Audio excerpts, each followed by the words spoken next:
तो जैसा कि हमने अभी कुंभा की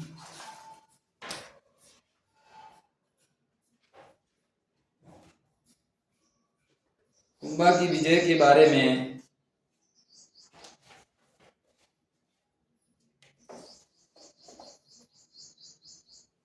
और उनकी जो साहित्यिक रचना के बारे में पढ़ा, दुर्गों के बारे में और उनके द्वारा कुछ मंदिरों का निर्माण करवाया, उनके बारे में चर्चा की। तो अब हम उनके द्वारा रचित ग्रंथ और साहित्यिक रचना, जैसा कि हमने अभी पढ़ा कि स्थापत्य कला का जनक के रूप में इनको माना जाता है, तो सर्वप्रथम उनके द्वारा कुछ टीकाएं लिखी। टीकाएं वह है जो कोई बड़ी पुस्तक है या कोई ग्रंथ है, उसको संक्षिप्त रूप या छोटे रूप में लिखना, एक वह टीकाएं कहलाती है। जैसे कि एक लेखक है जयदेव, जिसकी रचना गीत गोविंद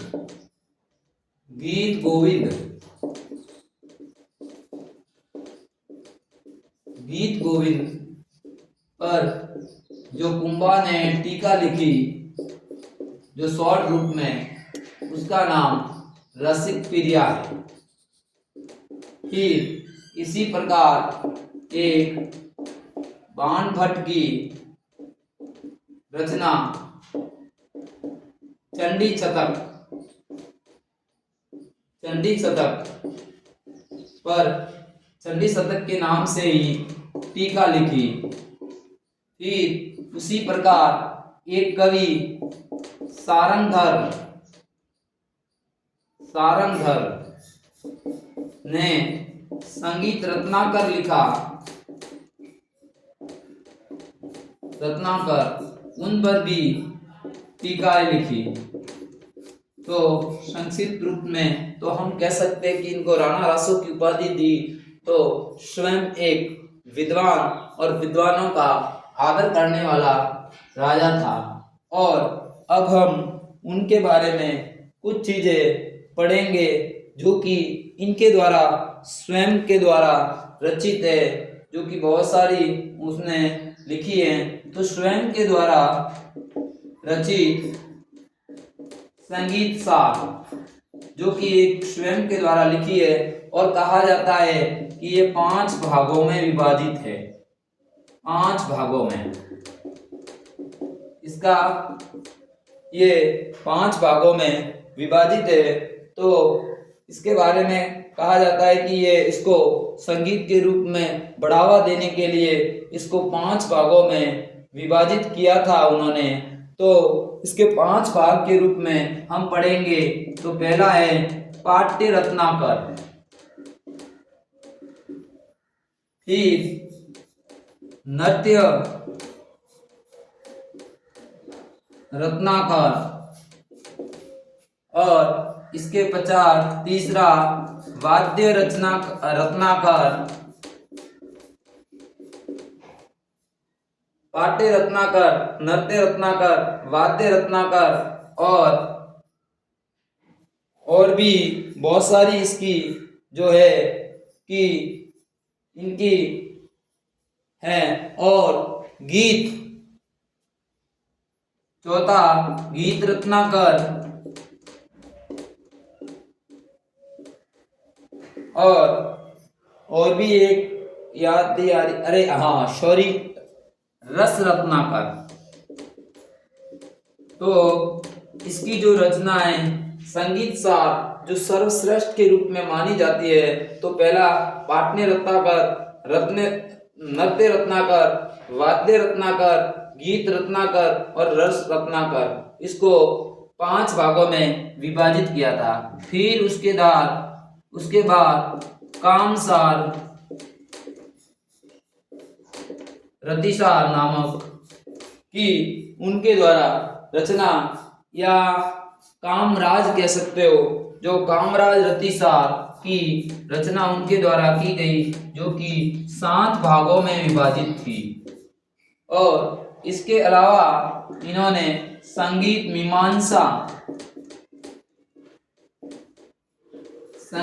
मीमांसा की रचना की, और फिर संगीत सुधा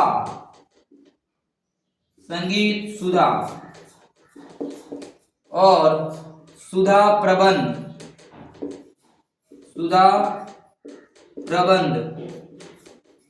और हरिवार्तिक।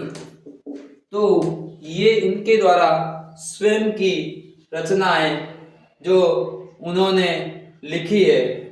और इसके अलावा इनके दरबार में एक और बहुत सारे जो कलाकार थे, संगीतकार, जो कि साहित्यिक रचना के रूप में, तो कान्हा व्यास जिन्होंने एकलिंग महामात्य की रचना की, जो कि ये भी 5 भागों में विभाजित थी। तो कहा जाता है कि कान्हा व्यास ने इसका प्रथम भाग सही रूप से नहीं लिखा, तो इसका प्रथम भाग राजवर्णन की रचना महाराणा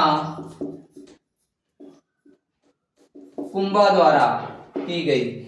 और इसके पश्चात कहा जाता है कि इनकी एक पुत्री, जिनका नाम रमाबाई, इसकी पुत्री का नाम रमाबाई, और ये संगीत में रुचि और संगीत प्रेमी थी, संगीत रुचि और संगीत प्रेमी। और कहा जाता है कि इसकी शादी ईडर में हुई थी। तो कहा जाता है कि विधि विधान के अनुसार ज्यादा समय तक उनके सुहाग नहीं रहा, और पति की मृत्यु होने के बाद ये अपने पिता के पास वापस यहाँ आ जाती है। और इनके बारे में कहा जाता है कि कुंभा को पता था कि क्या पता मेरे बाद मेरे पुत्रों के द्वारा मेरी पुत्री को आवश्यक रूप से इनका ध्यान रखे या नहीं रखे, ये कह नहीं सकते।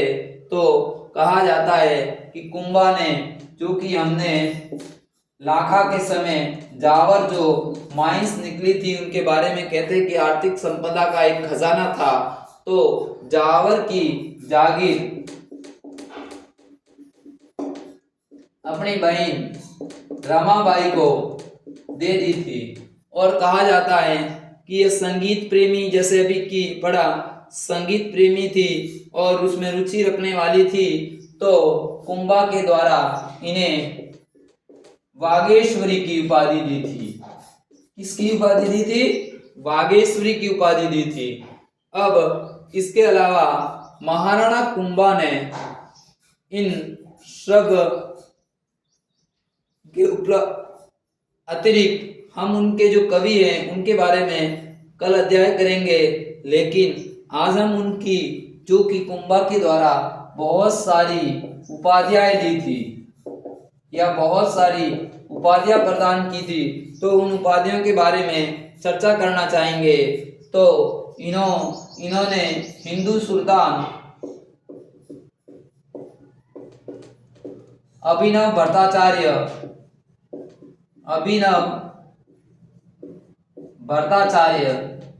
कहा जाता है कि जो भट्टाचार्य थे उन्होंने एक नाट्य शास्त्र की रचना की, जो भारत का सर्वाधिक प्रसिद्ध है। और कहा जाता है कि इस नाट्य शास्त्र के अनुसार ही भारत का नाम भरत पड़ा।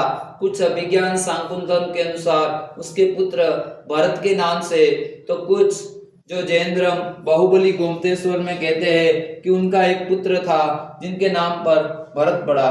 तो हम कह सकते हैं कि आचार्य भट्टाचार्य ने नाट्य शास्त्र की रचना की। तो इन्होंने अभिनव भट्टाचार्य यानी नए साहित्य संगीत की रचना करने वाले को अभिनव भट्टाचार्य की महाराणा कुंभा ने उपाधि धारण की। और नव्य भारत यानी नवीन भारत का, नवीन मेवाड़ का निर्माण करने वाला कह सकते हैं। फिर हाल गुरु, चाप गुरु,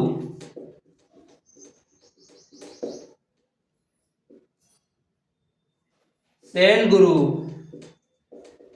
जो पर्वतों पर निर्माण करने वाला हो। राणा रासो,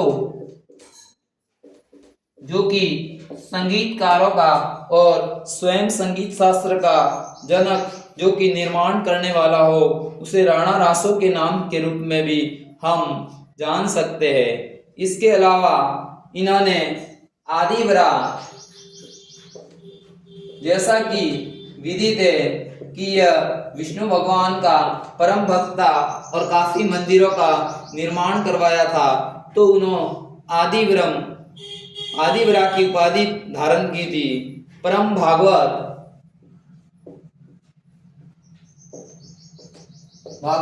विष्णु धर्म से संबंधित तो कुछ मंदिरों का भी ये निर्माण करवाता है। और वीणा वादेन परवीनेन, तो कहा जाता है कि यह वीणा बजाने में भी बहुत परवीन था। उपाधि इसने वीणा वादेन परवीनेन की उपाधि भी धारण की थी। तो राणा रासो, चाप गुरु, हाल गुरु,